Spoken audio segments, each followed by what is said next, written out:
When I first visited this place during the time that I was invited, I really got impressed upon entering Altamonte subdivision. So that's the first thing that came into my mind, that I really wanted to have a property within this subdivision. More so, it's a condominium that suits my need. Super different siya. So that's what I like. Location is perfect because Sea Leisure Suites not really facing Tagaytay Lake, which is very famous, of course, in Tagaytay.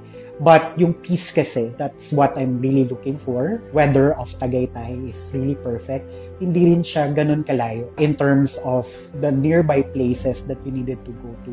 Mga restaurants, daily needs that you need, groceries, malls, and other destinations in Tagaytay. Super malapit siya. So it's not really an issue, although it's not really facing the lake. And Sea Leisure Suites yung nakabigay sa akin ng lahat nung ina-ask ko.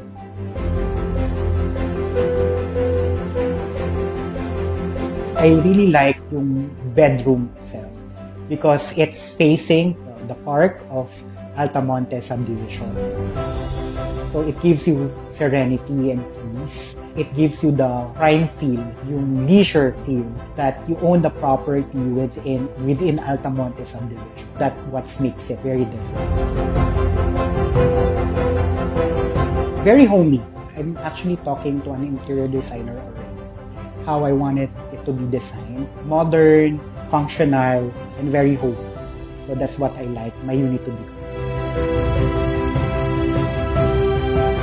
It's for my own personal use. Hindi ko pa siya nakikita as something as investments for me to be able to earn money for now, like renting it out or placing it as a listing in Airbnb. I want the unit to be my weekend getaway condo here in Tagaytay. Kasi diba, usually 5 days a week, you work in the hustle and bustle of Manila. So during weekends, so that's something that I wanted to have na may peace, serenity here. For me, that's already an investment. It's actually fast, efficient, friendly yung buong team ng Leisure Suites. Actually, from the time i-inquire pa lang ako, they have been very helpful sa akin. During the actual turnover, talagang napakita naman sa akin yung punch list, at okay na sa actual unit, yung mga rules, at saka yung mga turnover items that needed to be done. Yung mismong unit turnover is just one factor, pero yung customer service kasi, that's actually makes it different. Friendlier yung mga staff than the other.